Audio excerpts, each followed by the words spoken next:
Hi everyone, welcome to this afternoon session entitled Reproducibility, Reporting, Data Deposition and Guidelines. Let me introduce my co-chair, Professor Suresh Mativanan. My name is Edith Buzash, and I'm very pleased to announce the first speaker who is already at the podium. I think everybody knows you, Rienk Nieuwland from Amsterdam. Thank you very much for...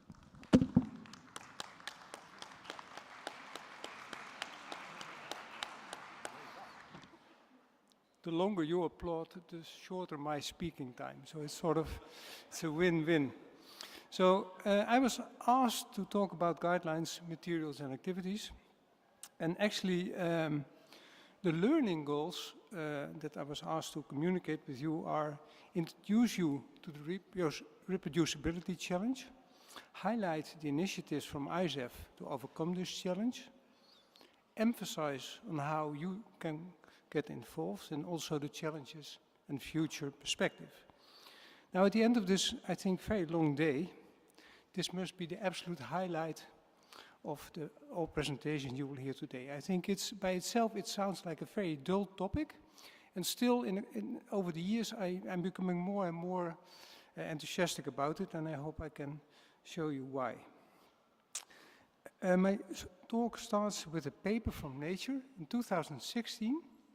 And the data shown in this paper are based on a survey amongst almost 1,600 researchers. And what came out was quite shocking. When they asked people, have you failed to reproduce an experiment? Depending on the field, what you see is that, for example, at the bottom, medicine does pretty well.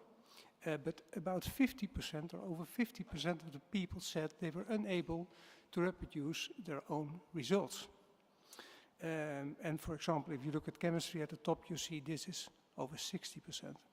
And when they ask the question, have you failed to reproduce somebody else's experiments, the outcome is worse. So what you see that at about 50% of the data, people say it is not reproducible.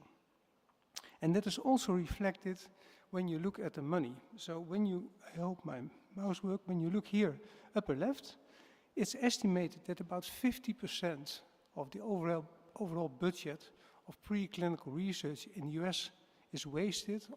It's about $30 billion, so really a lot of money, because it's wasted because it's irreproducible preclinical research. So 50% irreproducibility at least, and 50% of the money being wasted. And this is a slide, Carlos showed something similar. What you see is that of the 1,600 studies on extracellular vesicles as promising biomarkers, what you see on the right is that about one makes it into the clinical translation phase. So a lot get lost. The problems with verification, validation, over-interpretation, etc. Now, some of you may know I've been working on human blood already for, I think, 20 years or longer. And I'm still interested in what is the concentration of extracellular vesicles in normal human plasma. So I collect a tube of blood from you, prepare the plasma, and what is the concentration of extracellular vesicles in that plasma? Now, when we talk about reproducibility, this is what has been reported in the literature. The data range between 10 to the 4th and 10 to the 12th per mil. And that's an enormous difference. If you think about it, I would like to compare it to, on the left, a Moll's Hope and the Mount Everest on the right side.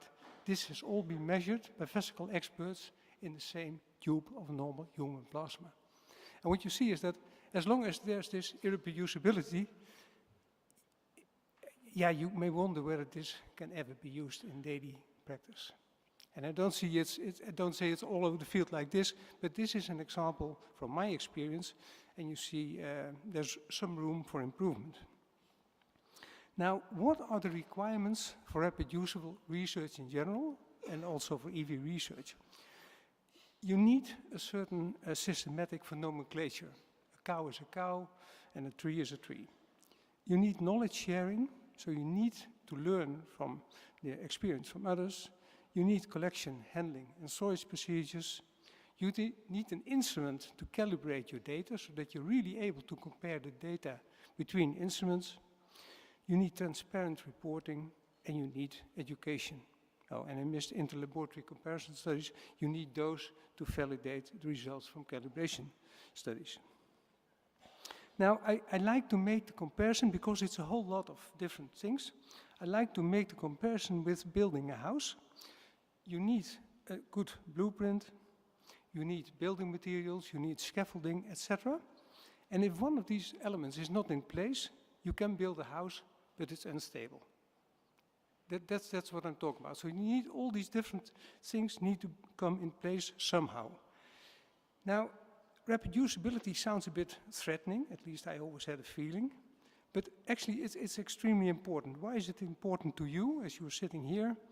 Well, you can publish more easily in high impact factor journals. High impact factor journals are paying more and more attention to the fact that somebody else can reproduce your data.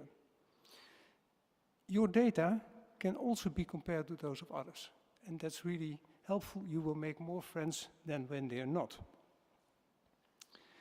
You can save money and resources. I think your boss will like that, and the people who give you money. As I said, 50% of the budget is being wasted, so doing proper research is good for everybody. I think in the long run, if you look a bit ahead, I think you will also support the credibility of EV research in general. And of course, it's an absolute requirement for implementation. We've heard that before today. If a marker is not reproducible, you will never get it into the clinics or for whatever application you would like to use it. So what are the ISAF initiatives to overcome this challenge? And I think that's really a long list. I cannot show you all of them. But as some of you are sitting here, you're starting EV researchers, you may feel a little lost, alone, wet. You're in the forest somewhere.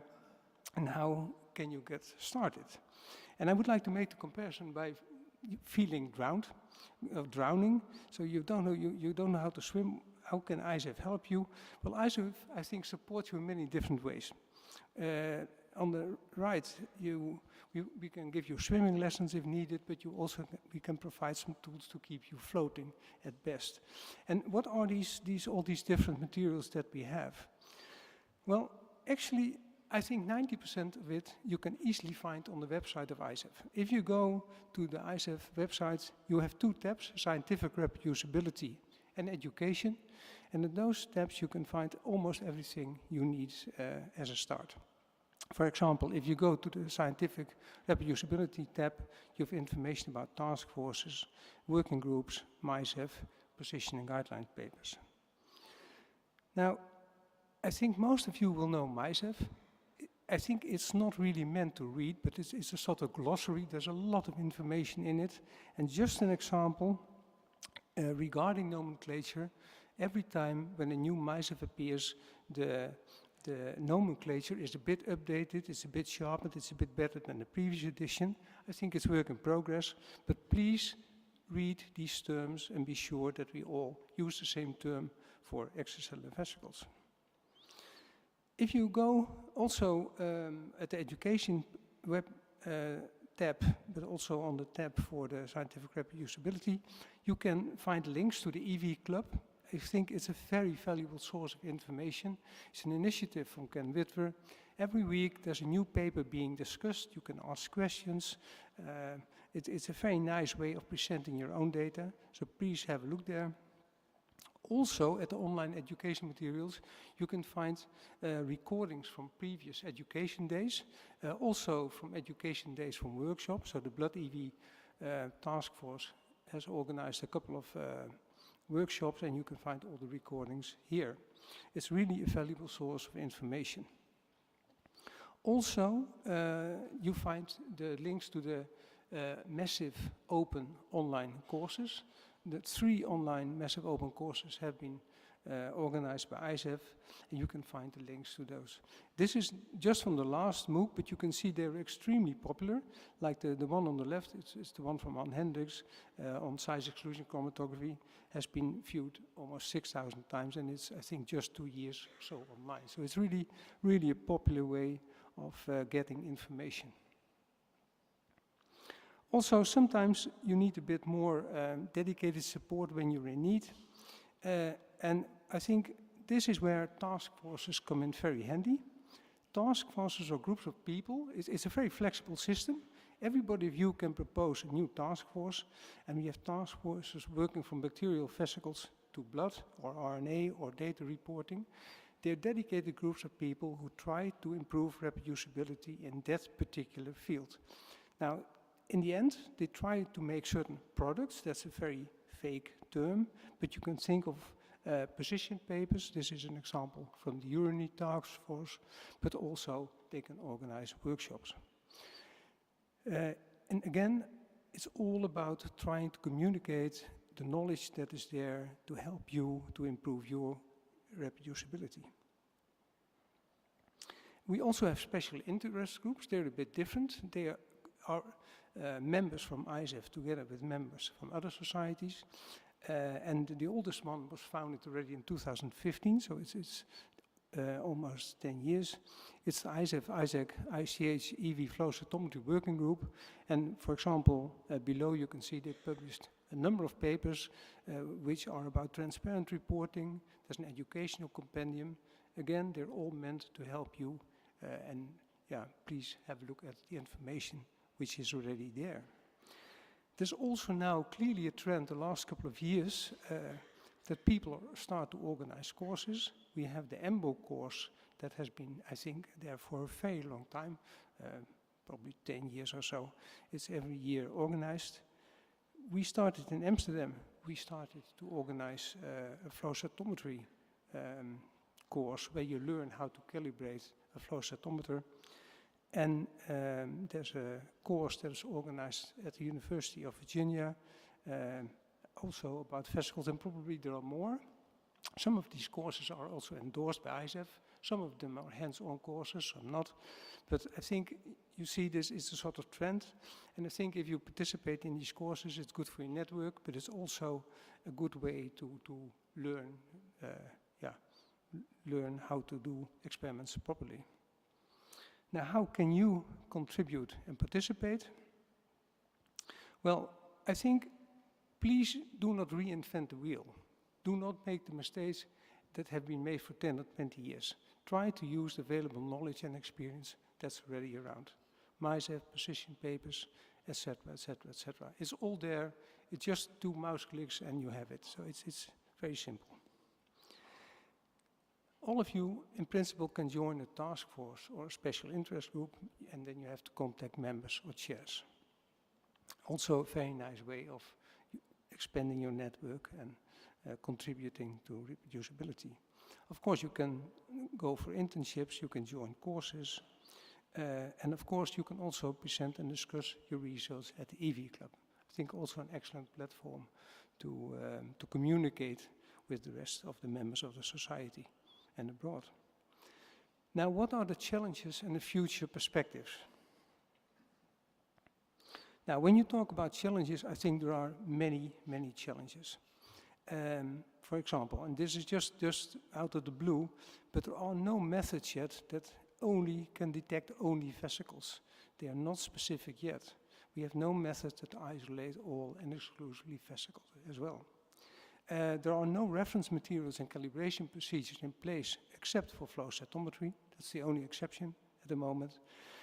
There's no standardization of collection and handling protocols that causes really big problems right now. We have a lack of transparent reporting still in most parts of the vesicle field, etc. So there's still a lot of work to be done. So still, I think if I look back now from the last 5 years or so, I think if you look at EV reproducibility of your EV research in general, I think slowly reproducibility is becoming a cornerstone of EV research. I think it's really important. Right now, already hundreds of ISAF members are actively involved in different task forces and special interest groups. So I think that's very good because it helps building the society. I also think in the end it will help to shape ISAF future. It will improve translation implementation.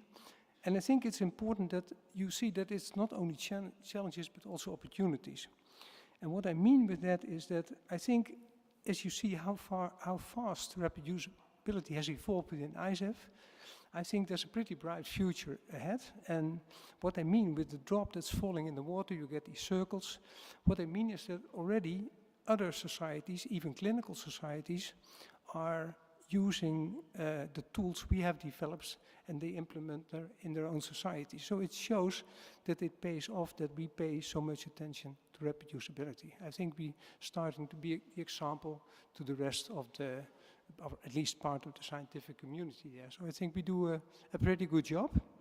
So if you ask me about EV reproducibility, I think yes, we can. I think everybody of you can contribute to it, and I think it's really important. It's a small, it takes a bit of effort, but I think it's really worthwhile to go for it. Finally, I think also what you see is that because the interest is growing in reproducibility, also within ISAF, we have more and more presentations at annual meetings dedicated to this topic. So that's why I make a little summary. So we have key takeaways from scientific reproducibility task forces. That's Friday afternoon. Immediately thereafter, there's a whole session dedicated to building an infrastructure for sustainable reproducibility on EV research. And Britta has a talk in the EV biomarker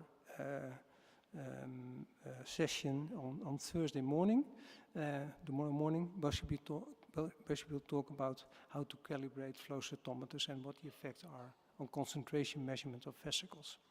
And of course, we have many satellite meetings of task forces and special interest groups. They're all in the program. And if they are open and you can join them, please do, because it's an excellent manner to get more knowledge and to learn more people, to get more people know. Okay, so I think that is it. Yeah, thank you.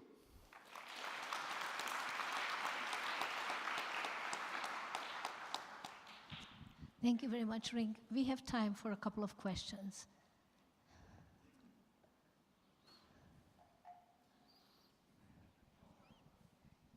You start? Yeah. Well, if I can, there's a question. Thank you for your lecture. Regarding reproducibility, even if it is a reproducible study, it cannot be reproducible. For example,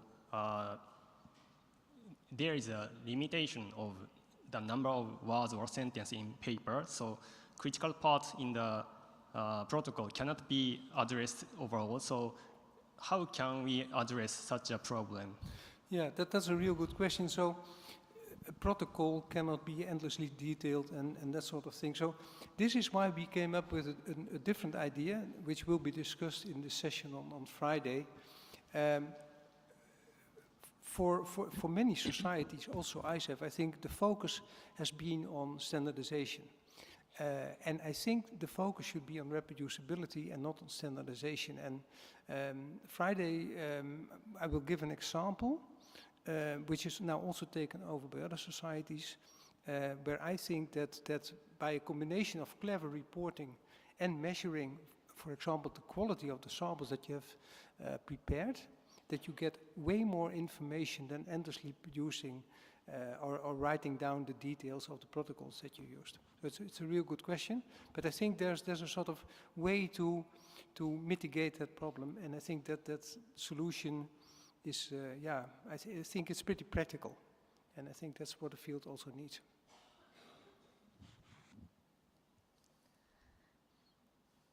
If I may ask a question, so we hear about a lot of new EV core facilities around the globe. Is there a way to compare their measurements, to standardize them, to harmonize or quality control their work across the different countries? Yeah, so you mean the different causes? Yeah, that would be a good idea. I think there's also not an overview yet of all the causes, so maybe we should try to make an overview and what you can learn and etc. Yeah, that would not and have links to the different courses. etc. Yeah, that would be nice for maybe education website or yeah. Thank you. Good suggestion. Nice talk, Rienk. Just to add to the discussion, I was wondering, when you talk about rigor and standardization, now we are at a stage when you talk about plasma, especially the EVs per se, we talk a lot about the lipoproteins, right, the particles per se, and everyone wants to get rid of them. And then people are employing various ways of trying to getting rid of that, or as well as some corona, which can be biologically relevant, some may be an artifact of the experiment itself. I'm just wondering, how are you going to contribute or account to this when people are going to report, as well as in terms of reproducible research? How would you recommend people to report this per se? How would you recommend people to report these things, like justice, and in the context of reproducibility? Yes, so it comes largely back to transparent reporting. And for example, I can give you the example for flow cytometry. There are guidelines, there's a reporting framework that has been published, that has been taken over by now 3 societies, so not only by ISEF but also by ISAC and ISTH, where there's a reporting framework including all the controls and access to the raw data when you do a flow cytometry experiment about vesicles. It's very elaborate, it costs you half a day, I guess. Still, I think it's very valuable because it nicely shows that, yeah, transparent reporting is important because you really can check what other people have been doing, because it's not so easy to measure vesicles at all. On the other hand, you have hundreds of different protocols, for example, to prepare plasma, and you cannot compare all these different protocols next to each other with one blood sample. So that's why we came up also with other ideas about improving reproducibility without endlessly reporting all the details. We haven't published a paper where 3 labs used exactly the same protocol on paper, and we still have plasma samples that differ in composition. So it shows that it's very difficult to standardize based on a piece of paper your protocols. And that's why I think important and clever checks may be needed. And I think they're also of great clinical value because they give really insight in the composition of the samples that you prepare. And you can, for example, think about microRNA analysis. You can think about exclusion criteria if you have too many platelets in your plasma samples. Just an example, but it may be helpful. Thank you. Thanks, Rienk, for the very nice talk.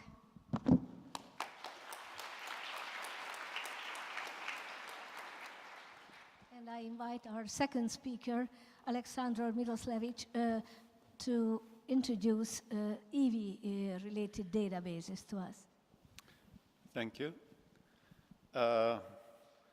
It's going to be 20 minutes of talk about ontologies, control vocabularies, JSON file formats, and APIs. So there's a high risk of a good fraction of the audience falling asleep. So I've done something unusual. I'll give floor in the middle of my talk to a 4-minute YouTube video. We'll see how it works. So there's some change of voice. All right, so going back to the theme that Rienk just introduced, reproducibility, a major part of it is how we handle our data. So also Rienk mentioned FAIR-KID task force, one of the new task forces in the ISEF portfolio. FAIR, findability, accessibility, interoperability, or reusability of data. KID, knowledge, information, data. We actually did a survey, some of you may have participated, to see which databases, resources are used. So you can see the grouping of them in the left, color-coded, general archives, bioproject, TBI and NCBI, dbGaP, GEO. Some of you have used this. So these are relatively used general resources. Then there's specialized omics resources, XRNA Atlas, flow repository, nanoflow repository, and then PRIDE, proteomics resource. And then there are these very multi-omic, curated EV information resources, Vesiclepedia, EVpedia, and so on, of which Vesiclepedia seems to be most used to download data, from our survey. Looking at the actually uploads, how people frequently share the data, you can see there's many fewer that are actually sharing proportionally than of those that are using, which is normal. But a good fraction of them are indeed depositing data, although geo seems to be leading the way there. Now, we'll look at these databases from the angle of fairness, findability, accessibility, interoperability, reusability of data, and for that, I'll borrow the voice of my virtual co-presenter. Let's see how it works. Usually people don't use sound. I hope it'll work. The secure storage and sharing of research data is increasingly being emphasized by research funders and institutions. The benefits of sharing research data include enabling new discovery using existing data sets, exploring new collaborations, the verification of results, and reducing duplication of research. The Fair Data Principles as an international guideline for high-quality data stewardship. FAIR is an acronym which makes the concept easier to discuss, and fair data refers to data meet principles of findability, accessibility, interoperability, and reusability. By itself, data has no inherent meaning. For data to have meaning and be usable, useful, and valuable, it needs to adhere to certain standards. The Fair Data Principles were first specified in 2016 in a publication by an international consortium of researchers. Without a set of guidelines like the Fair Principles, the world of research data would become more siloed, restrictive, and inaccessible than ever before. The Fair Data Principles guide researchers in managing data, making it findable, accessible, interoperable, and reusable. Using an established data repository like UWC's institutional repository, Kikapu, to store and share research data goes a long way to ensure that it is fair. Making use of a repository like Kikapu also increases the fairness of the data because it requires that data are richly described and accompanied by supporting documentation. UWC is also committed to data being as open as possible and as closed as necessary. Open in order to foster reusability and to accelerate research. Closed to safeguard the privacy of subjects. Ideally, all data should be signed in open formats where possible and published openly, where legally and ethically permissible. The first step in reusing data is to find them. Metadata and data should be easy to find for both humans and computers. Machine-readable metadata are essential for automatic discovery of data sets and services. So this is an essential component of the verification process. For data to be findable, metadata and data are assigned a globally unique and persistent identifier. Data are described with rich metadata. Metadata clearly and explicitly include the identifier of the data it describes. Metadata and data are registered or indexed in a searchable resource. Once the required data has been found, it needs to be clear how they can be accessed, possibly including authentication and authorization. For data to be accessible, metadata and data are retrievable by the identifier using a standardized communications protocol. The protocol is open, free, and universally implementable, and the protocol allows for an authentication and authorization procedure where necessary. Metadata are accessible even when the data are no longer available. The data usually need to be integrated with other data. In addition, the data need to interoperate with applications or workflows for analysis, storage, and processing. For data to be interoperable, metadata and data use a formal, accessible, shared, and broadly applicable language for knowledge representation. Metadata and data use vocabulary that follow FAIR principles. Metadata and data include qualified references to other metadata and data. The ultimate goal of FAIR is to optimize the reuse of data. To achieve this, metadata and data should be well described so that they can be replicated and combined in different settings. For data to be reusable, metadata and data are richly described with a plurality of accurate and relevant attributes. metadata and data are released with a clear and accessible data usage license, and they are associated with detailed provenance. Lastly, metadata and data meet domain-relevant community standards. Importantly, fair data is not a goal but a process. Being committed to fair data requires a paradigm shift from individuals as well as institutions. Hand in hand with fair data compliance comes a commitment from researchers to research data management as well as data management planning. All right, so you've got the introduction. Now we'll dive deeper into this concept and see how these databases I mentioned actually address specific issues. For each particular aspect of fairness, I'll pick one or two examples from the data sources I mentioned so that you get an insight about how fairness is implemented in practice. And at the end, I'll just go beyond fairness and talk about a few neighboring issues. Findability. Well, let's look at PRIDE, the Proteomics Identification Database, a public repository of mass spec proteomics data, which accepts raw and processed proteomic data set and processes those that are just the mass spectra and calls the proteins and peptides.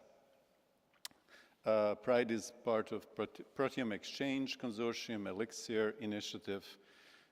And it's an example of findability implementation. First, the individual entries are assigned DOIs, which is becoming a standard now in the field.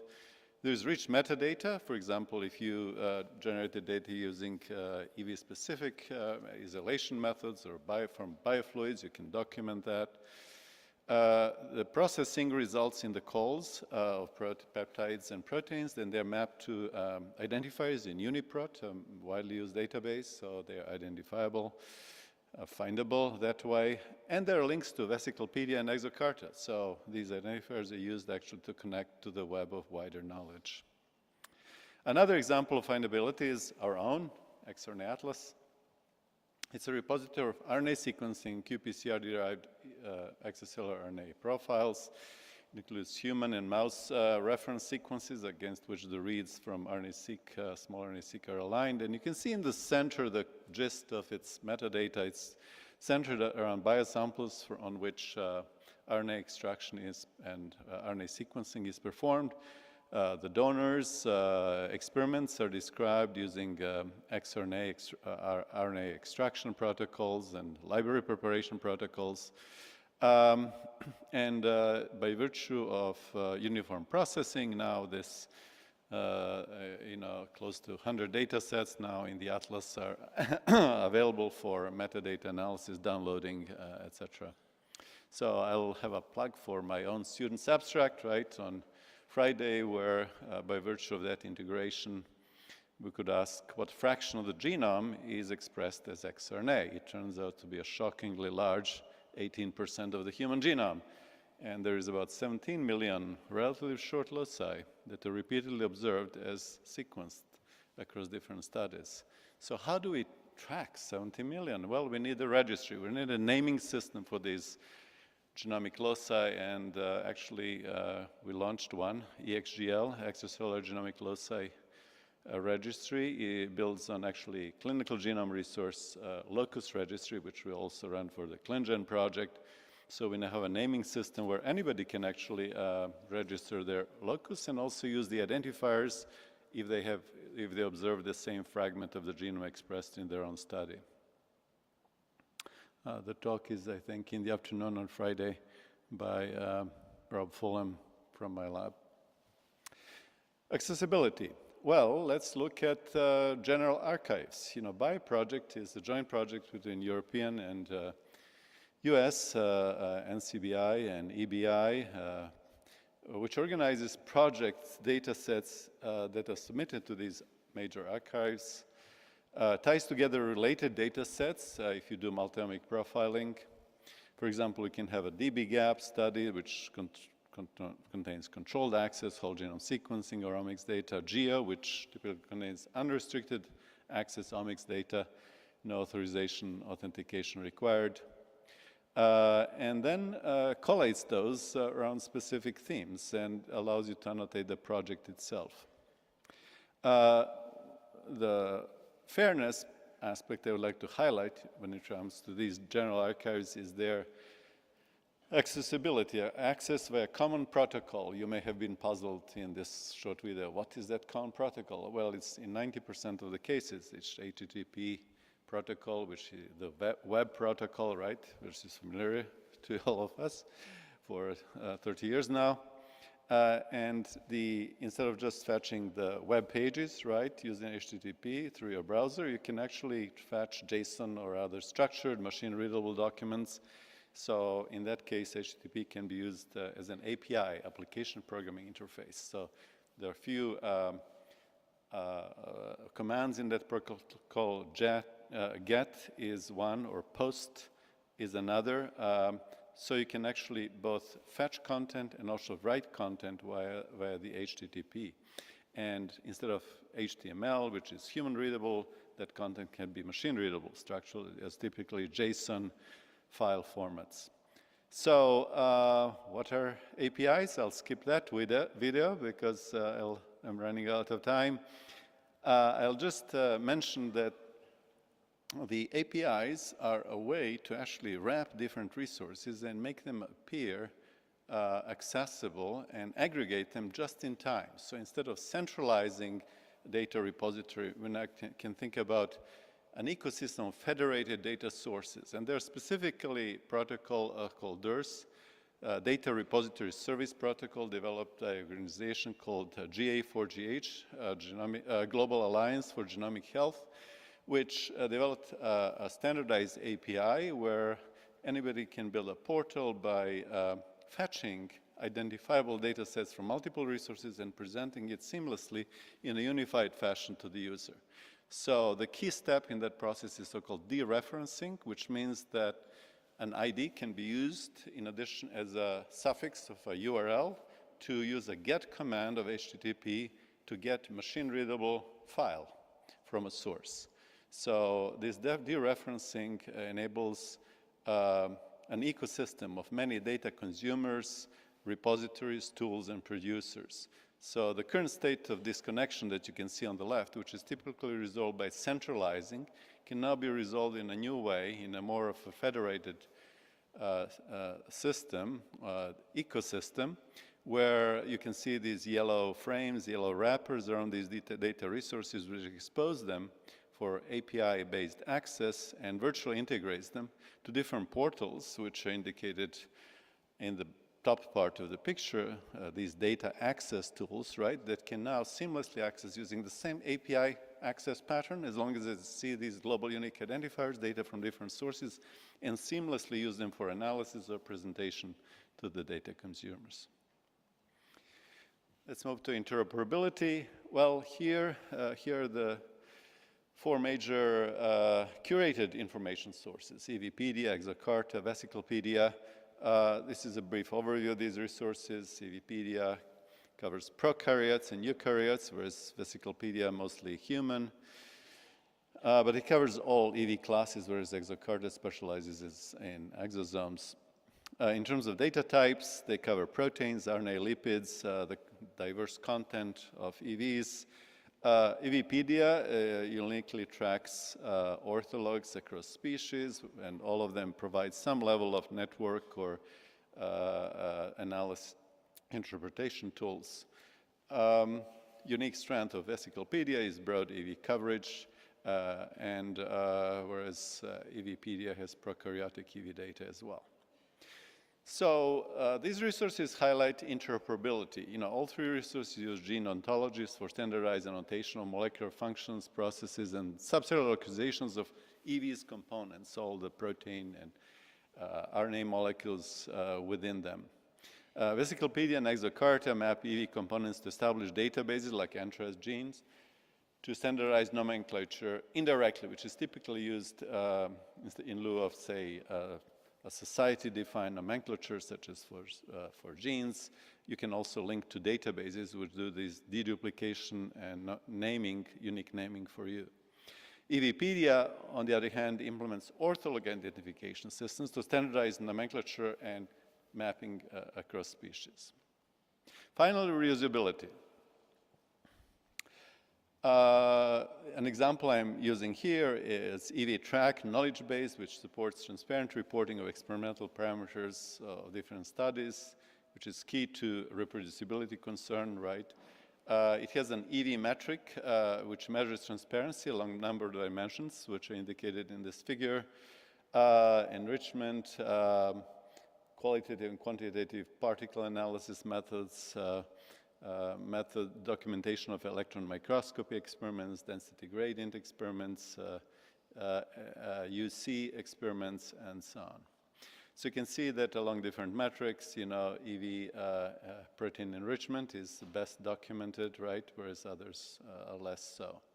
The key to reusability of this resource is detailed community-supported data descriptions, right? EVTrack supports MySafe guidelines and has a MySafe checklist for manuscript submissions covering key reporting requirements, EV source, separation methods, quantitation, characterization methods. Another example of reusability are flow repositories. You know, the flow repository is public repository of flow cytometry data. It hosts data sets linked to publications, whereas NanoFlow, a more recent addition, is specialized for nanoflow cytometry, optimized for extracellular vesicle and particle research. So they all highlight reusability. Both repositories guide users to upload data with community-approved metadata. Flow repository with more generic guidelines, MyFlow site guidelines, whereas NanoFlow supports MyFlow site EV standard, which is specific for EV. It's an EV-specific extension of the generic guideline. Well, so much about fairness. Too much about it. So, what's the neighboring concept? Well, I'll pick two. One is open linked data. This is a concept by Tim Berners-Lee, inventor of the web, who said, who saw his invention, he was disappointed with the impact of the web. He said, oh, I could have done much better. I should have talked about linking data so that computers do the tracing, you know, following the links, not the humans. That would have been a much better impact of my invention. So he defined this concept of open linked data about 20 years ago, and he has a checklist of five-star system, you know, data being openly available, structured, non-proprietary structured format ideally, and then W3C Consortium, World Wide Web Consortium, under his guidance, developed standards such as JSON LD, some of you may have used, to specify how to link this data and create a web of linked data. Another neighboring concept is AI readiness. So this is in the bioRxiv paper by Bridge to AI Consortium in the US, which identified fairness of data as a key to making the data accessible to AI agents and AI tools so that they can collaborate in the future with humans as we develop science in a kind of multi-agentic human and AI integrated ecosystem. Thank you.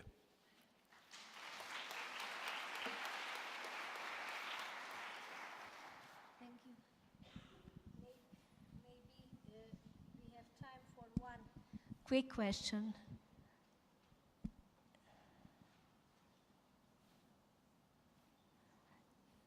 I don't see anyone. Maybe I'll start. Yes. Thanks, Alex. Thanks for the wonderful talk. You've been working on these data repositories, enabling tools for a very long time. Seeing the EV field and the data repositories, what do you think is lacking? What do you want to see here more? Well, I like to, I mean, you can pose it kind of in terms of what's lacking, and I can give you many answers to that, right? But another way to think about what are the opportunities for addressing some of those gaps, right? So I see enormous opportunities, and the question is, what is going to drive these opportunities? Which one of these gaps when closed, will have largest impact, right? And I think it'll be AI. Because AI is like a steam engine, right? We've invented the steam engine, but we don't have the railways, all right?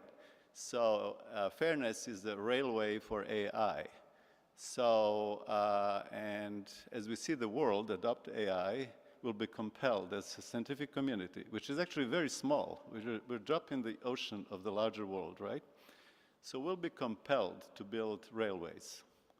And that, I think, will be driving the field forward. And we'll be asking, you know, which two cities should be first connected, right? Then I think that question will have many answers, and that'll present opportunities to some of you who want to pursue that line of research, because as we make AI, empower AI agents to work, collaborate with us, we'll actually be doing better science. So that's my long-winded answer, but non-specific. Sorry about that. Yeah. Thanks, Alex. With that, let's thank Alex for a wonderful talk.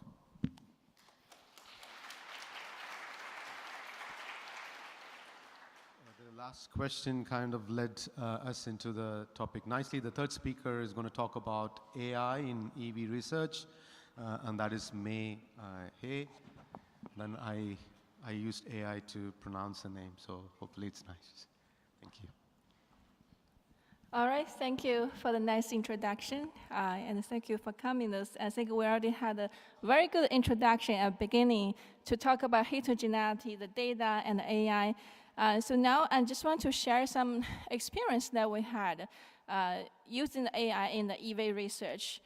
So we know AI is very hot and in every research area right now. So a few years ago, we started to talk to the AI expert, try to figure out some question from the EV. But we find out for their AI expert, they're good at coding, but they just couldn't understand what's the biology, the complexity of the vesicles. And then later on, my PhD student, Zachary Greenberger, and he took on this challenge and had a double major in the computer science. So now he really can marry the AI with EV research, and for us to understand better how we really use the AI to solve our problem in the EV field. So here, just briefly go over, I know you're already overwhelmed today about the heterogeneity of the vesicles. I just want to go over the nature of the heterogeneity, because there's the size difference, the content, molecular components, and the functionality, and even the sources of the vesicle will make a big difference. And all those together are the parameters, are the factors, and then they all together going to contribute to the final outcome that we would expect from the vesicle. As you see, there are so many different vesicles, and just take the picture from the recent review paper, and a good illustration of all kinds of vesicles, just for you to keep in mind how they're different in terms of their physical property, biological property, and their in vivo behavior, and the interaction with the tissue matrix structure. With those understanding of the heterogeneity, and it's great that our society, ISEV, posted this minimal information with a guideline for doing the actual cellular vesicle research. So you can get pretty much a lot of information to understand the wide diversity of the non-vesicle particle, and that possibly co-separate with the actual cellular vesicles. And this is a picture you can find from the guideline. There are different categories of the vesicle and the non-vesicle, and within the vesicle there are different EVs, small vesicle, and all different type of particles. So all those actually put us to really think about how we handle the vesicle in the right way. And because this data generated from vesicle is going to be massive. Even just starting from handling vesicle from the isolation. So there are so many isolation exist, and with the precipitation, differential ultracentrifugation, and the filtration, the density, they all based on different physical property to purify them. And also size exclusion chromatography, and the immunoprecipitation, and also the affinity-based precipitation. their flow field, flow fraction.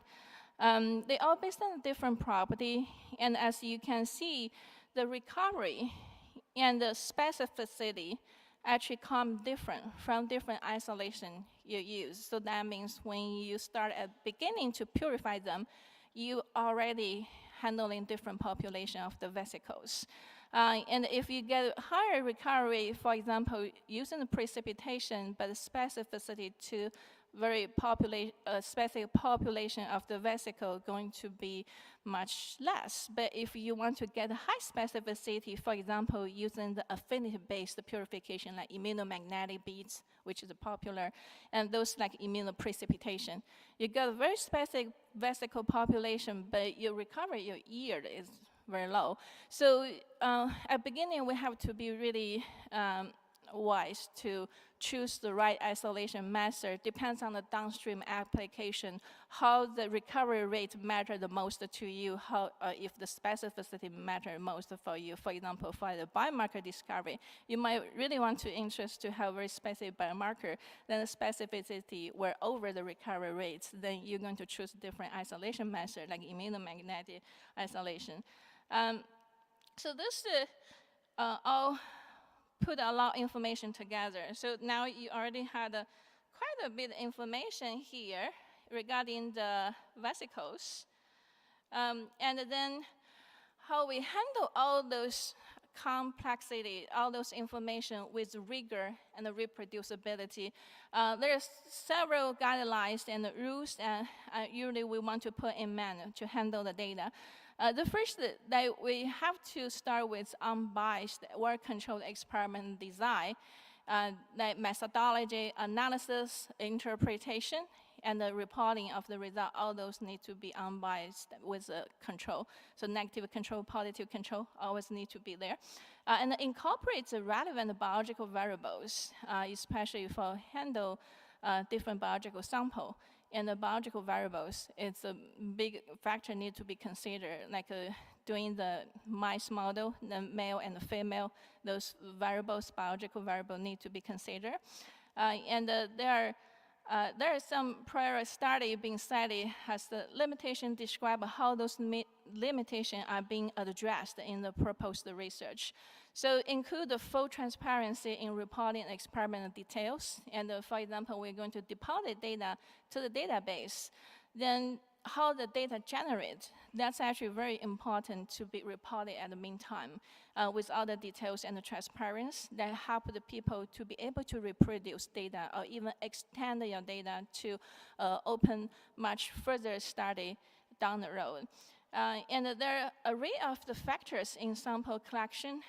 There, especially for vesicle, the pre-processing is also very important. Like before the specific EV separation, how you storage the EV, like containing the source and how the source come from, and how their derivatives may affect the EV quantitatively or qualitatively. So all those are the factors are going to impact the rigor in terms of vesicle relevant data.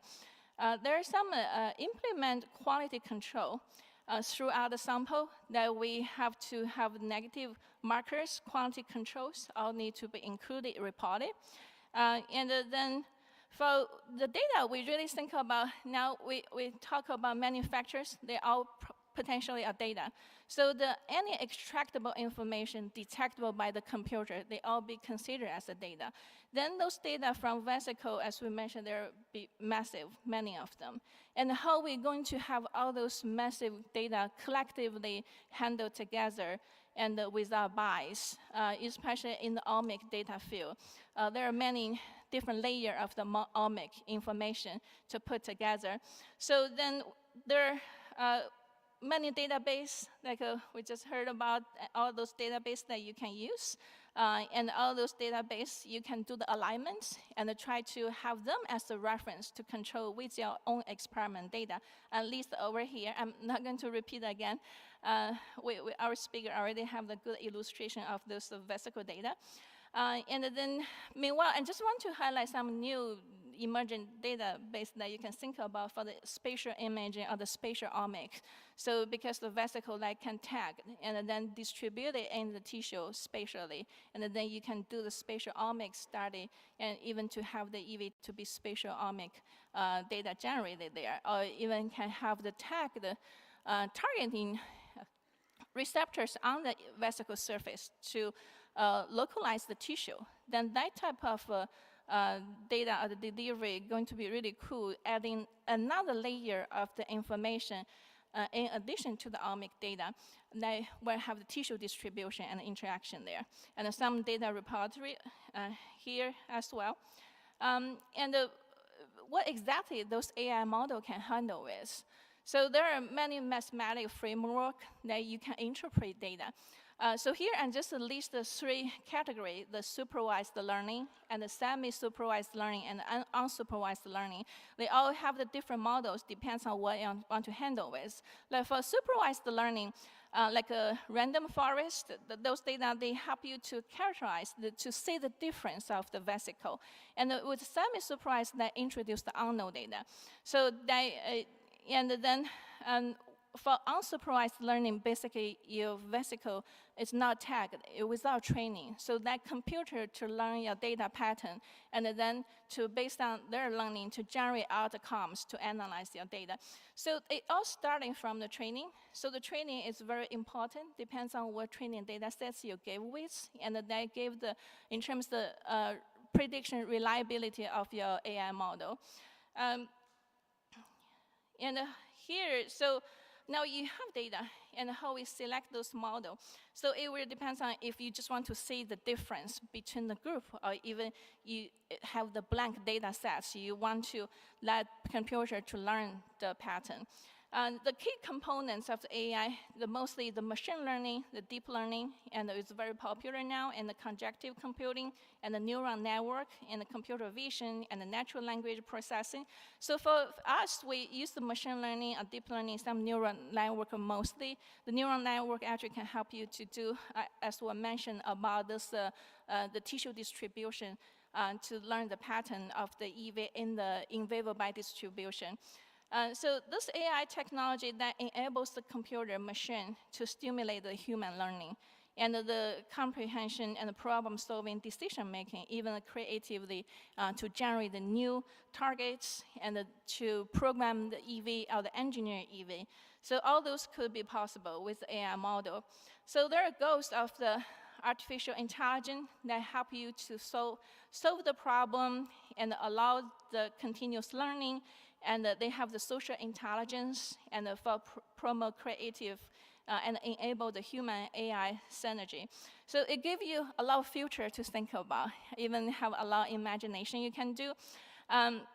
So, and just to have one figure illustrate here, like, because sometimes got confused what's the deep learning or the machine learning or what's the AI, what their relationship is. So this figure just gives you very simple, straightforward to understand what their relationship, and all the part of the AI, but the deep learning is very specific algorithm that focus on under the umbrella of the machine learning. And the key challenge right now, even we know it's powerful using the AI, but as you mentioned, I mentioned at the very beginning, when we try to merge the computer science with the EV research, there are a lot of gaps. Couldn't understand each other very well. So there are also the AI algorithm bias and the black box problem, and require a lot of computing power and the complicated integration and lack of understanding. And there are also the legal concern there too. So all those are still the challenge currently that we need to allow interdisciplinary discussion and learn from other disciplines to help each other and to move the field forward. So here, and just kind of illustrate about the pipeline here, and just give the history. But basically, we have this review paper that I have more details to talk about, and just want to highlight here with the AI development.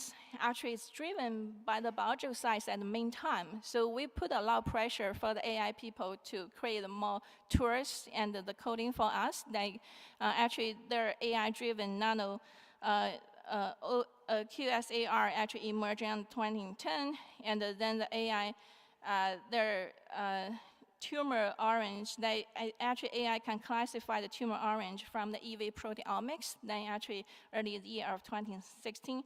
And now it have allowed AI-driven nano formulation emerging that can actually use to engineer vesicle, EV vesicle to direct those in vivo delivery into the specific tissue. So that's all the AI actually working to promote our research and move forward. And have the model evaluation that meanwhile, we want to pay attention that if we have the model, choose the right model, be able to let model to fit our data and to really fit our prediction. So they're underfitting and just-fitting and overfitting.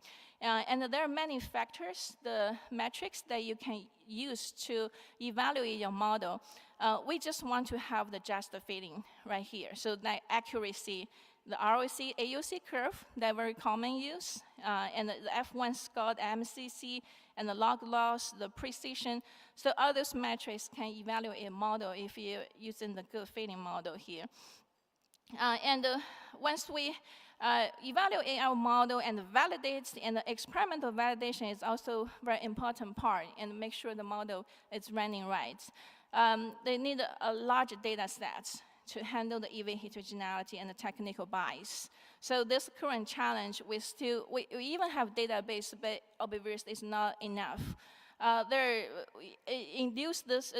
reduce the bias. We need to have a stage of the EV research and be paying attention to building the database and to reduce the bias. And also the one model fits all doesn't exist. It's has to be specific question with specific the model. So that actually really push my student to be the computer science on a second major, just because they need to understand biology first very well, and then one model fits one specific problem.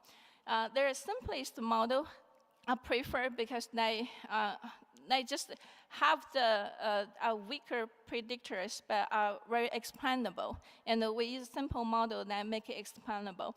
And at the end, I just want to quickly give some examples here. We actually recently worked on the several parameters from the vesicle, including RNA content, protein, the yield, and the size. And then use the algorithm to have the exo quality index that be able to indicate the purification quality of the vesicle. We compare with the different isolation method. We have all 4 type of isolation method, and from different biological sample, the cancer patient plasma and the healthy plasma, and then evaluate their quality, be able to come across-the-board index to assess the purity of the isolated vesicles. And their isolation, they actually, through this transcriptomic data, we can have the enrichment to narrow down to the signaling pathway that are relevant to the cancer pathogenesis and relevant to the black cancer.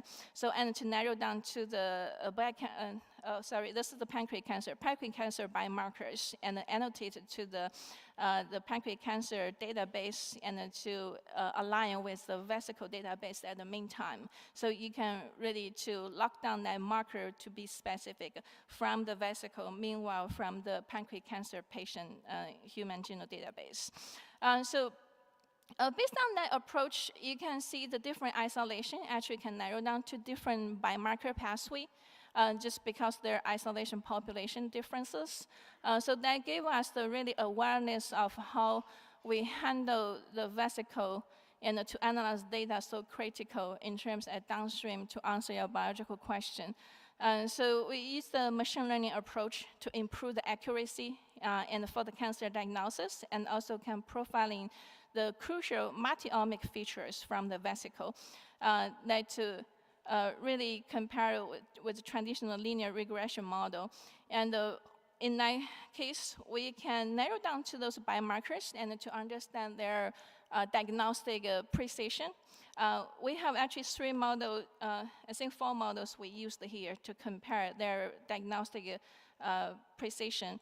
And you can see even the same data, different model actually come with different outcomes. So that's how we need to be really know what model we are using and have really good validation to use those models.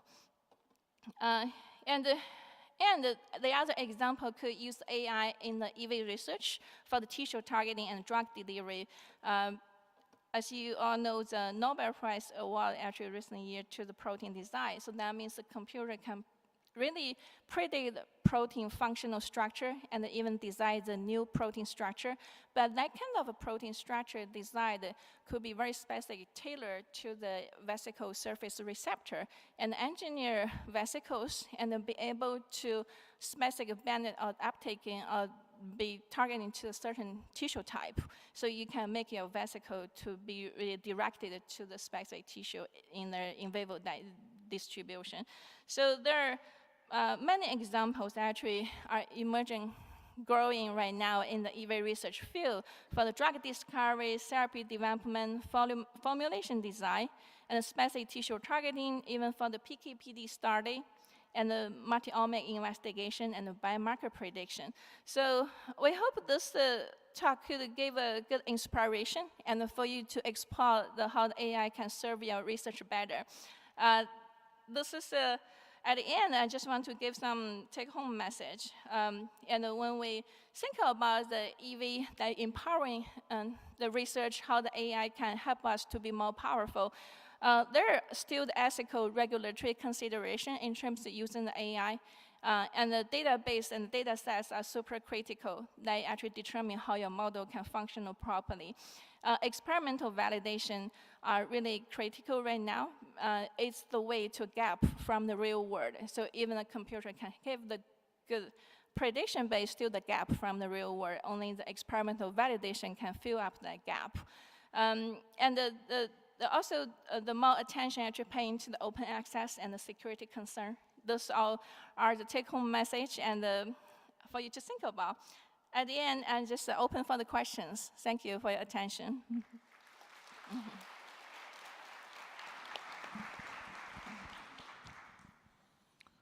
Questions for Mei?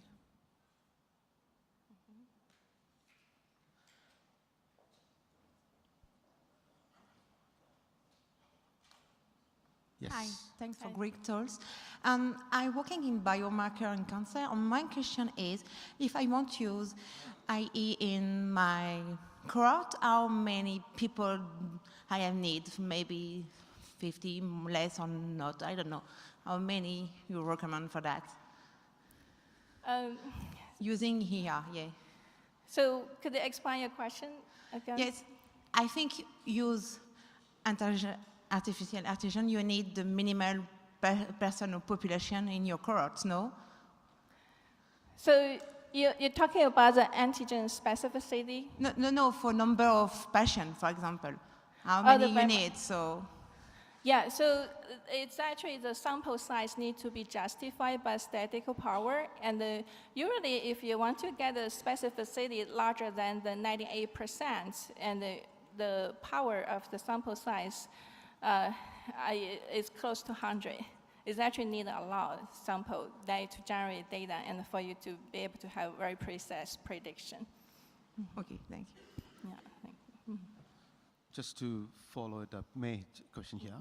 I'm just wondering, in your quality control, the AI used to look at quality control of the isolation method. I'm just wondering, when you're training your model, what are the conditions you had to say that this methodology may have a bit more purity, or this methodology may have a bit more contaminants? Yeah, it's a very critical question in the vesicle research field. I think everyone is kind of confused what method to choose. So there's no perfect isolation method, I have to say. So sometimes talking about impurity is still relative to the downstream question that you care about. I think, for example, for the biomarker discovery, if you get your sample from the plasma, then you really care about this is some like a blood cell, the white cell, the red cell derived vesicle, or is from the tumor cell derived. So then all those other cell derived vesicle you will consider as the impurity, and only tumor derived vesicle you think that's pure. vesicle you're looking for. But if for the supracritical treatment, sometimes you actually don't care like too much and think red blood cell, all those cell vesicle is also part of them to use for the drug delivery, so you were even not considered as the impurity.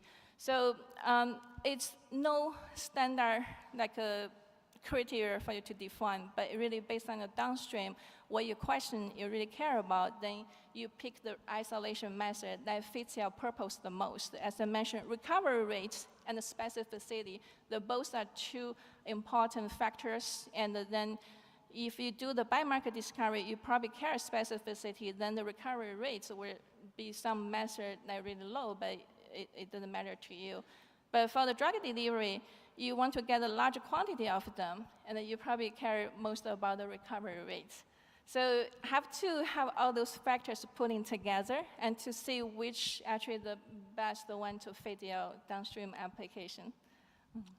Thank you. With that, let's thank Mei for a wonderful talk and all the three speakers of this session. We conclude this session, and then thank you all for your attention. Yeah, thank you.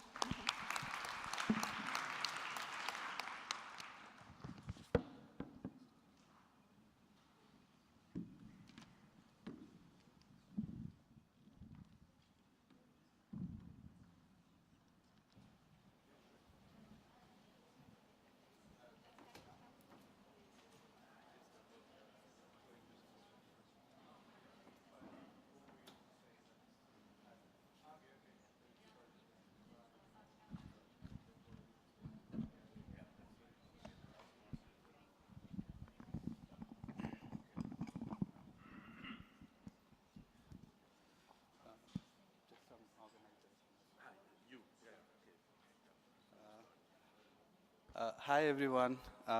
Just before you leave, there are some organizational information.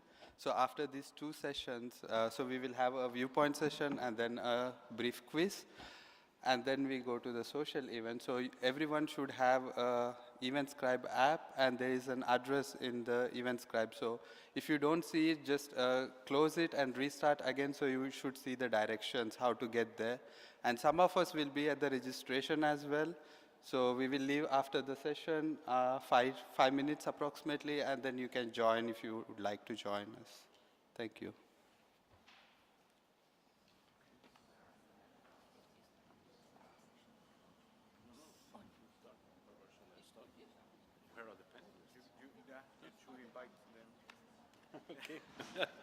Okay, yeah, welcome to this second Viewpoint session here at the Education Day.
Viewpoint, and finally, EV corona, what are the precipitates which are isolated along with EVs, what is their role, and then finally, how to go if you are already planning for GMP, what all the considerations you need to consider before you actually start your studies.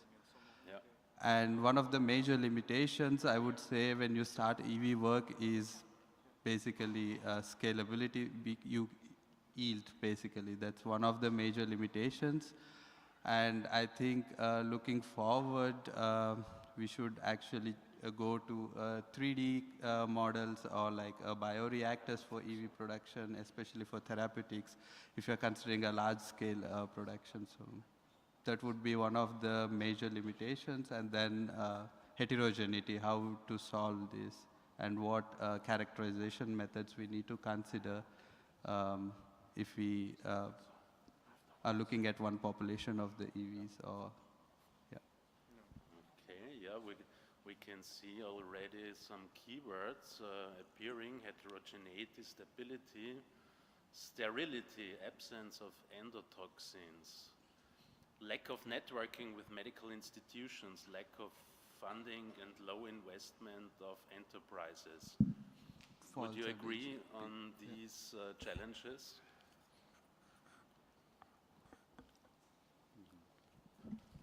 Yeah, I think these are all fair points that are really difficult. And if I can add something myself, I think it's also very important. We need to really keep increasing the understanding of the biology of EVs. So how does an EV reach its target tissue? How does it deliver its therapeutic cargo?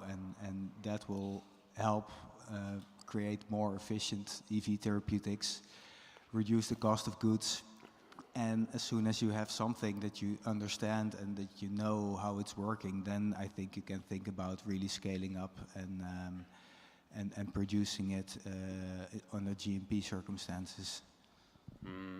Yeah, we also have here reproducibility and heterogeneity. How would you think about heterogeneity in practical terms when working in the lab? Yeah, that's one of the major issues, right? We have so many different kinds of EVs, small exosomes, large exosomes, and so on and so forth. But what we are looking for with, if you are going for EV therapeutics, is it a mixture, or even you are looking into corona, which is also important, right? If the EVs are so pure, maybe they are not stable anymore. Maybe the EV corona is playing. So we need to consider what you have in your preps, and is that good enough to go for therapeutics? Yeah, but heterogeneity can also be an opportunity. So if you can identify a particular subtype that has a very potent therapeutic effect, and you can specifically isolate that from a bulk population, for example, you can really improve the accuracy of your therapeutic. Thank you very much. I think these are very good inputs, especially for young researchers stepping into the field of EVs. And I think we move on to the second question now. Yes. Thank you, Wolf. So we formulated this question, which is likely to be appropriate for both Sarah and Tom, but we can start with Sarah.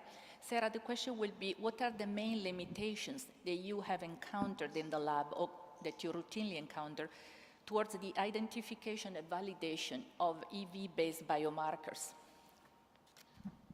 So in our lab, we work with microfluidics devices. So sample availability sometimes can be a problem. In our case, the microfluidics are efficient at processing lower amounts of samples, so 500 microliters is fine. But other labs might not have access to the same technology. And EVs are rare in biofluids, and you don't get a lot of biofluids to get the EVs from. So the numbers, the isolation might be a struggle for people that are trying to do EV-based biomarkers. Another thing that sometimes we can struggle is banking the samples. How were these samples banked? What was the availability of the samples? Because at least in our case at MGH, the samples we get we're not asking for them precisely. The patients are just going into the clinic and we have access to these samples. We don't have a lot of control of how they are collected, so the best we can do is just register that data and have that in attention when we're like processing the samples, and just like make sure that we know what are the conditions where our biofluids are coming from. But those would be like some of the biggest challenges, will be like the sample availability numbers, how to isolate AVs. Then there's a lack of markers. Like you don't have a marker for a disease, like you can't say this is a cancer-derived EV because there's not a consensus on the markers that you can isolate from a certain disease, so it might be hard to also make biomarkers based on the isolation of the EVs. So in our case, I would say those are a few of the struggles that we have. Tom? Yeah, those are all fair points. There is a huge overlap in the composition of EVs, and finding something that's really disease-specific is very difficult. You don't always have control how biofluids were collected, especially if you take it from another clinical researcher. I mean, we're all lab scientists and we're not clinicians, at least not most of us, so that is really, really difficult. I also found that what I've been doing with biomarkers is child's play compared to what Carlos presented this afternoon. So I think if you really want to become good in this, there's a very high level you can try to achieve. Another difficulty could be if you think about, for example, brain biomarkers, Alzheimer's. How do you discriminate that from any other neurodegenerative disease? What is your control cohort? How do you ensure that the patients are in the right groups? So this can be really hard.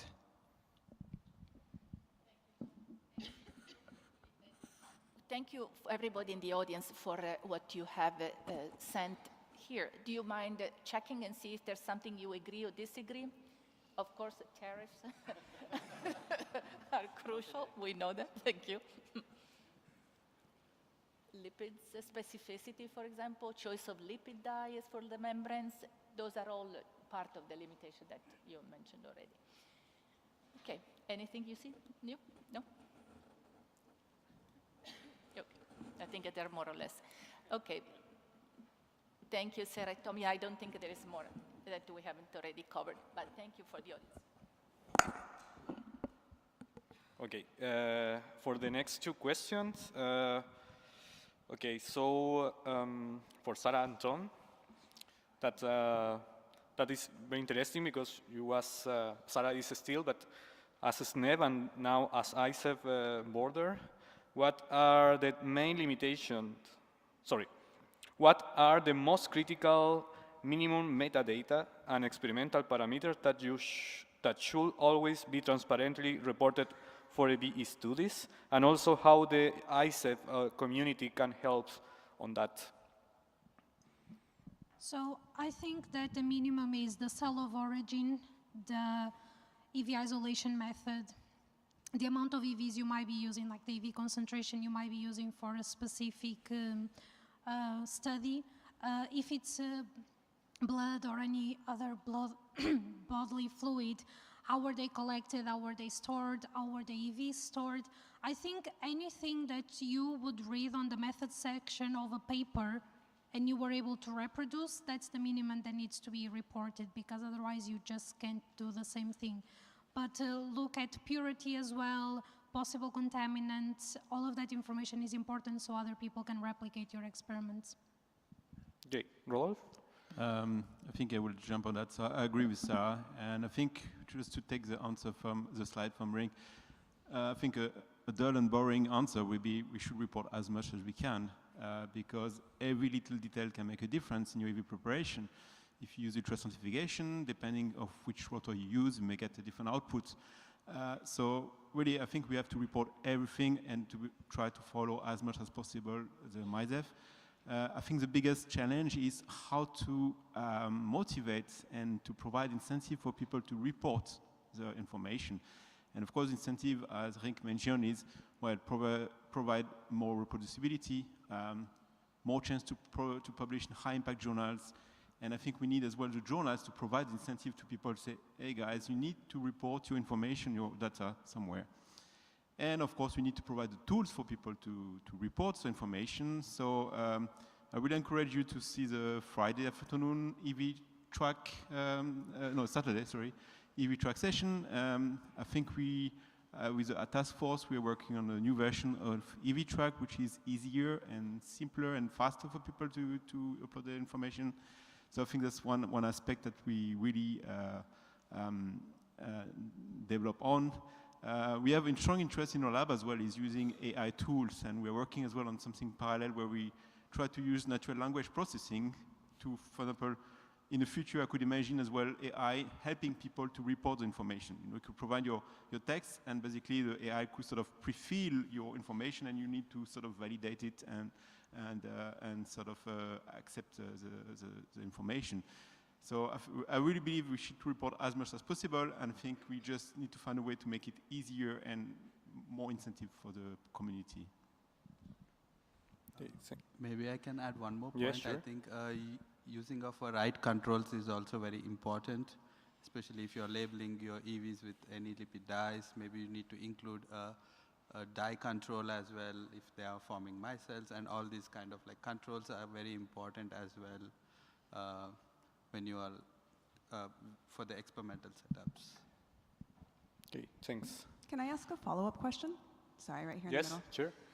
So I'm seeing and I'm hearing concentration listed as one of the things that needs to be reported. But we saw in the example that Rienk gave, with plasma, for example, the concentration can range anywhere from 10 to the 4 to 10 to the 12. And that's a huge difference. So I guess my question is, how do you measure concentration, and how do you deal with the fact that that number is going to differ depending upon what method you're using? I'm not measuring the concentration myself, so I guess. I think that we will all have access to different instruments or different, like I can have access to an NTA and Tom can only have a BCA assay. That's fine, as long as we report what we're doing. And like based on this assay that was done this way, this was my number, and I based my experiments on this result. And if you will read my NTA vesicles in a Oriba instrument instead of a Malvern instrument, they will also likely be different, and there's different access to different instruments. But that's part of like report everything you do, because then people will know that you got a 10 to the 8 because you used the Malvern and not Oriba. And I also wanted to add that if we want to like be able to train models in AI and increase these databases and like have the AI working for us and helping us, the more we report, the more information we can give, the more we will get back. So I guess it's, as long as you report everything you're doing, there is a big range, but you will know why and where that range is coming from.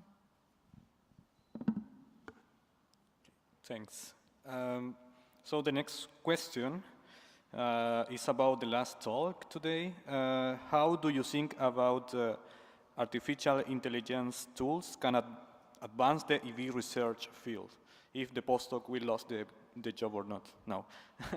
But how do you think about the AI will help to EV research?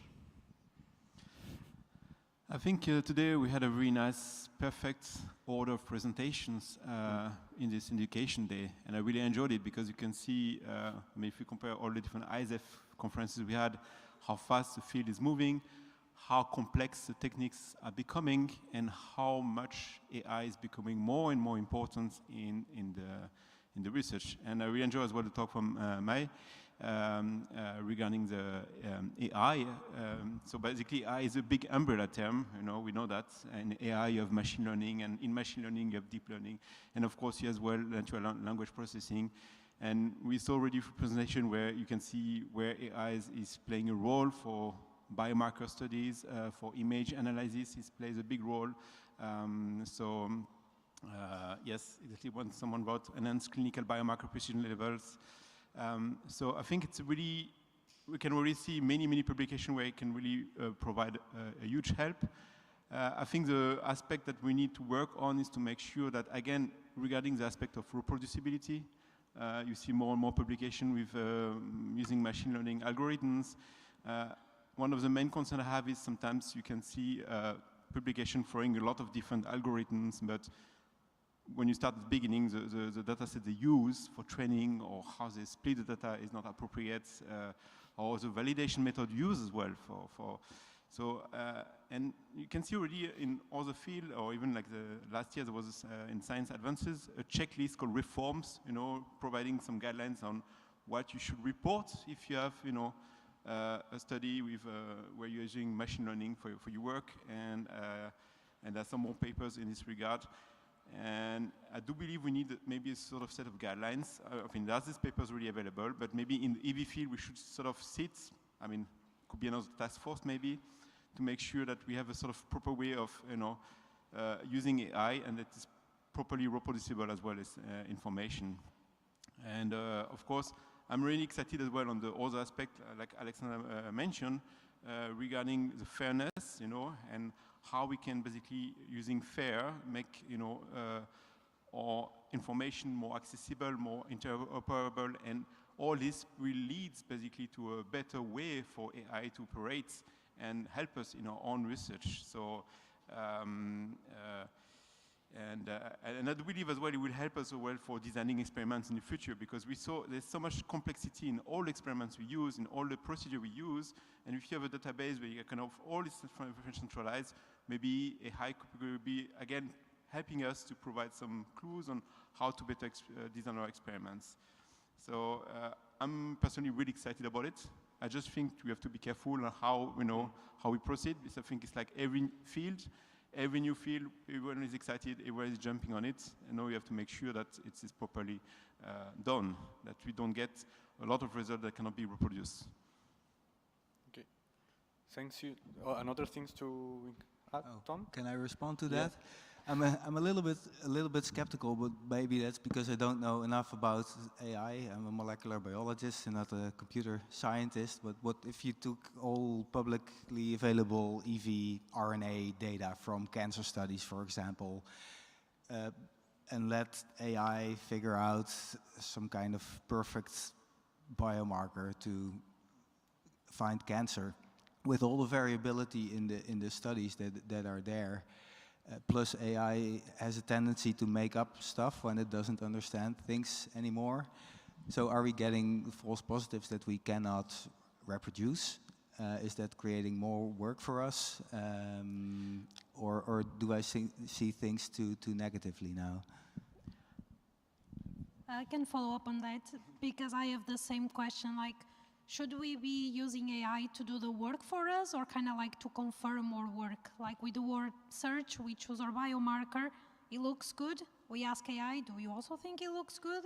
Or we'll just like blindly trust what AI gives back to us, especially now at the start where there's not many models or databases? So again, I think AI, we should think AI as a tool to help us. It's not like we should blindly trust it. I think it depends a lot on how you're using AI for. Like for example, Tom mentioned this big database where we could just ask AI for a biomarker.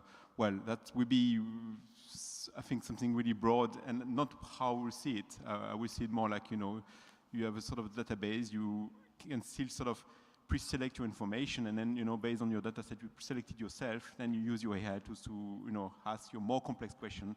And of course, AI is already used a lot, like for example, we mentioned about problem of heterogeneity for, deconvolution of data. That's pretty helpful, where we use it already.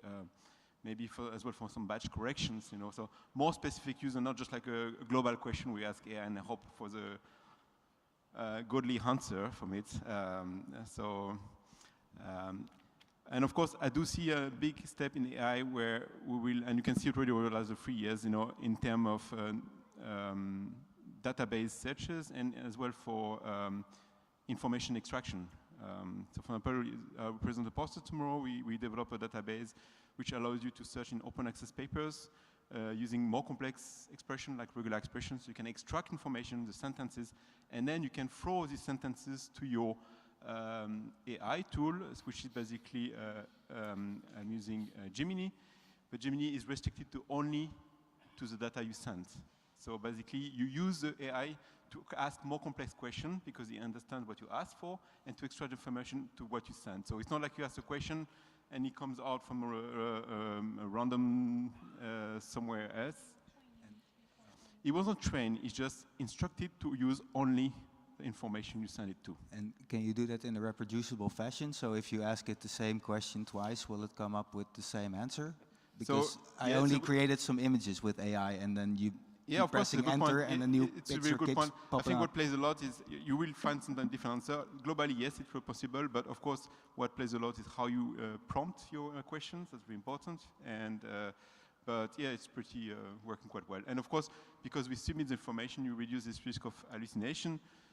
We tone down the temperature of the model as well. So you can change the temperature of your large language model, saying more creative or less creative, and we are more like a lower temperature. But it's a really fast-moving field.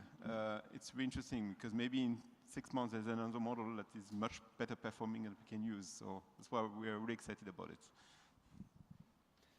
Okay, so we come to the last question. So we would appreciate if everybody of you might comment on this. It's a little bit philosophical question. So thinking in the future, in around 10 to 20 years, yeah?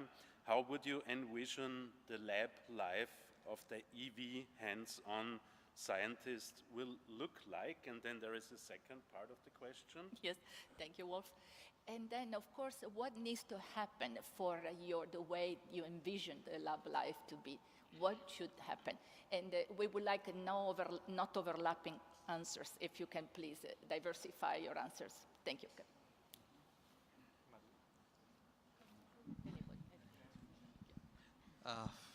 10 to 20 years, I do not know, really. What I would see is like we probably like in next 10 years we would definitely move, especially with the scalability and going into bioreactor systems. When you go to MSC-derived EVs, we stop using 2D cultures and also like go to xeno-free conditions. So I would envision in this direction when it comes to EV therapeutics. And again, it falls also for EV engineering as well. So maybe we also advance more. And methods-wise, I think, for example, what we are considering as a gold standard for NTA or something, probably those will be outdated. We will have more super resolution imaging techniques at a single EV level. Yeah, I would say in this direction, I would envision in 10 years. But yeah, 20 years I can't say. Okay. Yeah. I was just reading the comments about the Skynet robots. That's a great vision.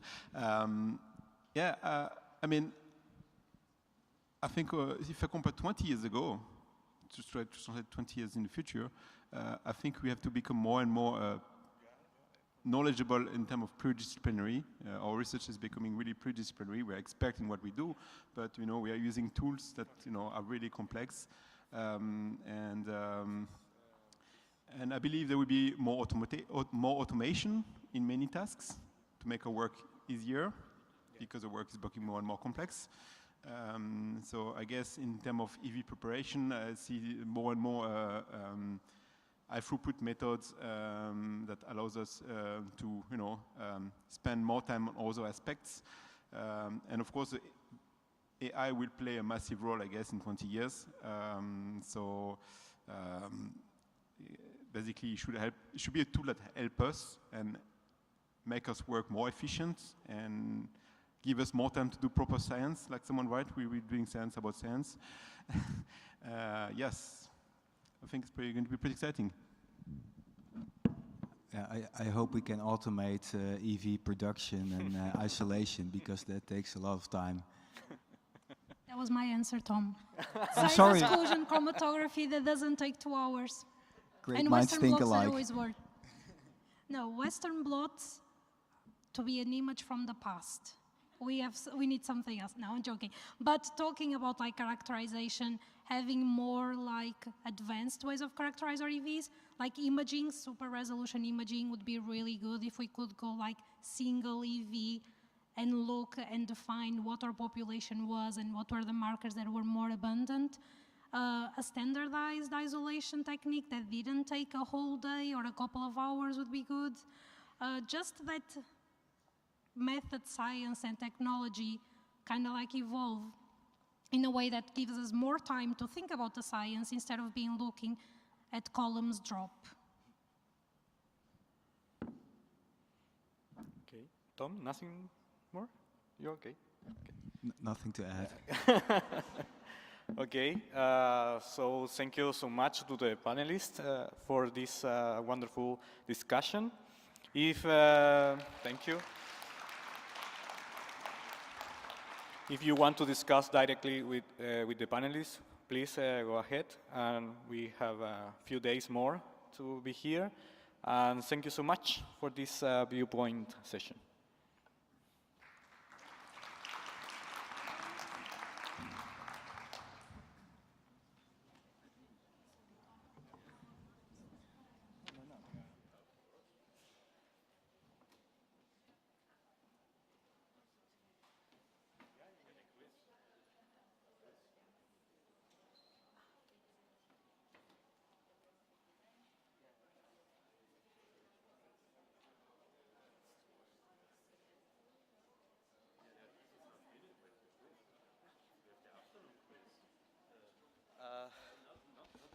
So now,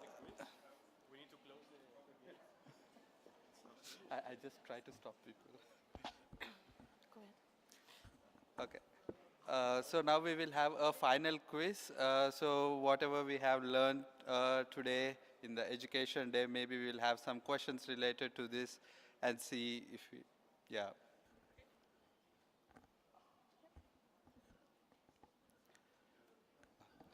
So now you can really check the knowledge you have gained during the day.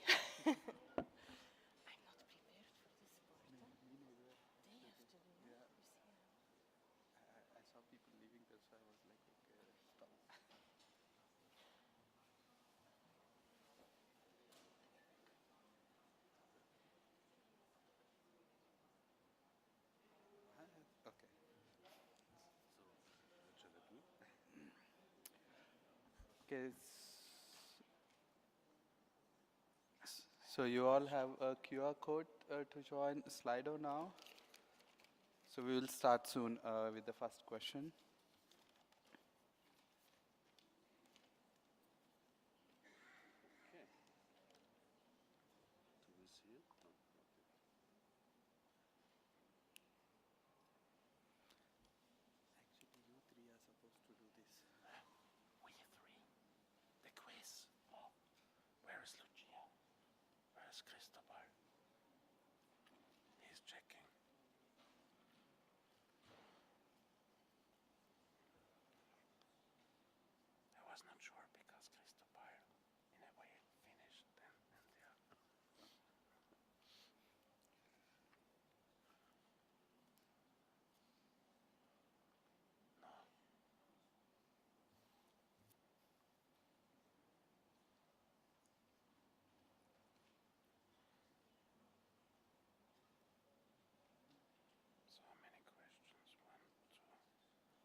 So you see the morning?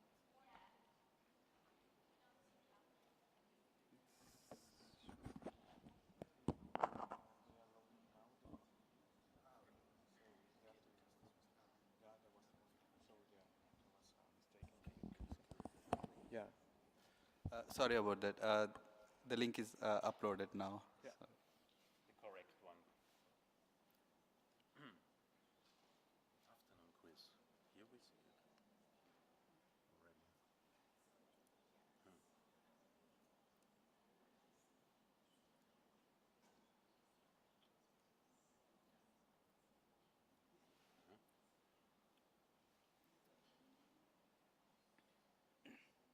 Okay, so this is supposed now to be the afternoon quiz, right? Yes. Yeah.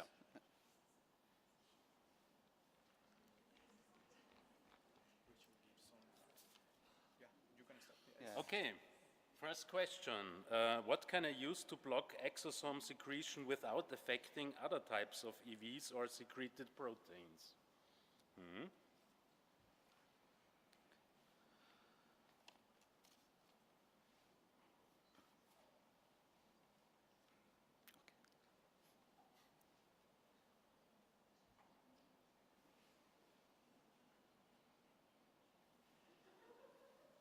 Okay, that's interesting. Great. Okay.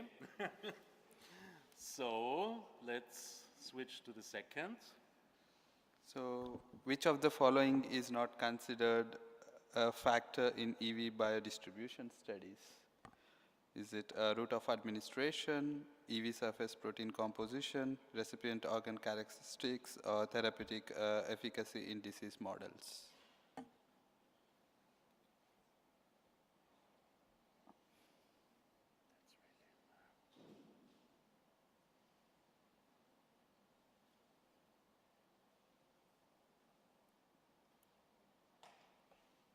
Perfect.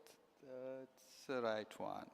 So majority of you got 2 questions right. So moving to next question. Which of the following should I not consider when selecting the optimal method for single EV analysis? Sample volume or particle concentration, or EV parameters like size, number, cargo content, or instrument availability, or if your collaborator used it in their paper.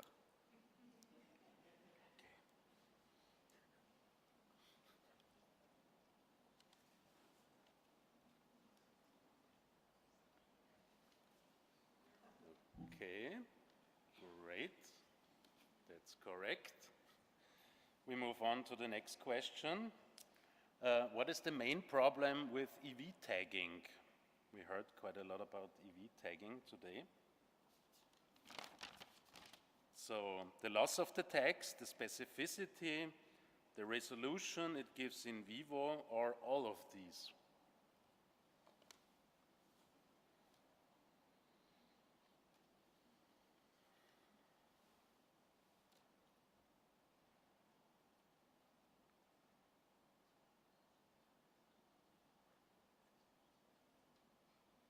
Ah, great.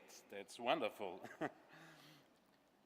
We move on to the next. What is the most important limitation that needs to be addressed with engineering to enable EV-mediated RNA delivery? RNA stability, cellular uptake of EVs, the copy number of intact RNAs inside EVs, or cellular toxicity?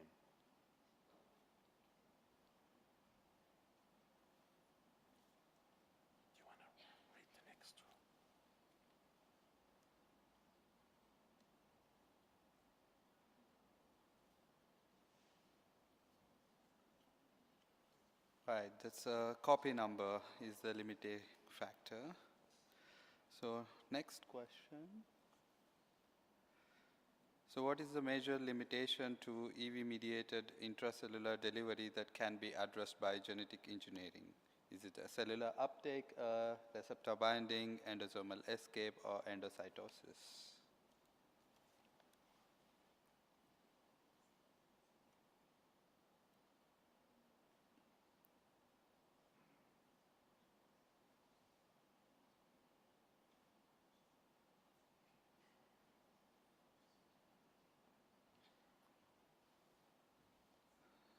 That's right. It's a endosomal escape. So that's one of the major limiting factor where 99% of the cargo is stuck. So the next question, long-term credibility of EV research depends on you and your research is independent from you and your research.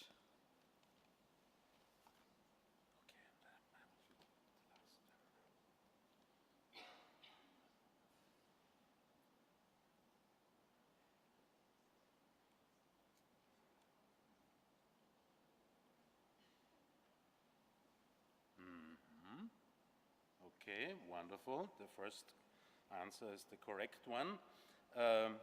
We move on to the next question. When characterizing EV preparations, MySafe 2023 recommends using complementary characterization method. Why is this important? Because they are cheaper and faster than single methods. They are unlikely to share the same measurement limitations or biases. They allow to distinguish the EV biogenesis pathways, or they guarantee higher purity of the EV preparation. And we see the correct answer. Wonderful, perfect. So the last question in this afternoon quiz: which preparation method preserves the functionality of EVs? Different ultracentrifugation, size exclusion chromatography, tangential flow filtration, all methods might affect EV functions, so I would need to check the effect on my cellular model first.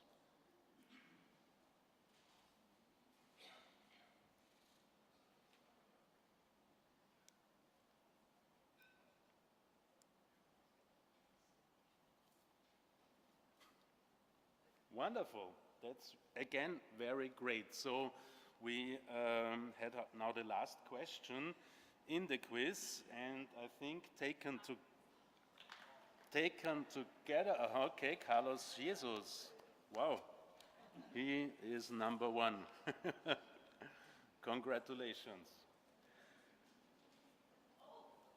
So I think, and I'm pretty convinced, that you all have learned quite a lot in this education day.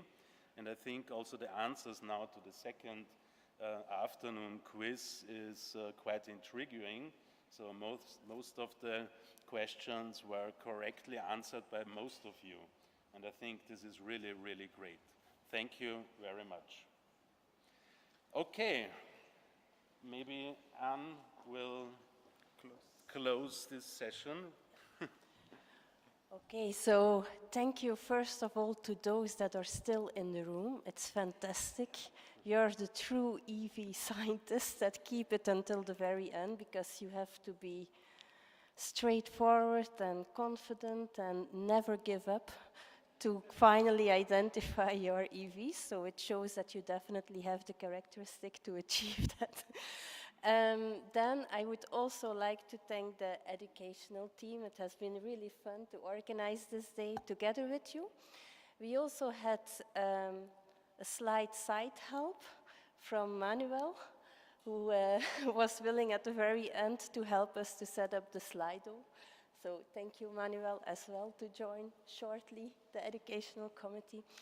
And with that, I hope you have enjoyed, that you have at least learned a lot, tips and tricks that you will consider in your future research. And we wish you a very pleasant networking event, and of course, a very fantastic rest of the ISEF meeting. Thank you all.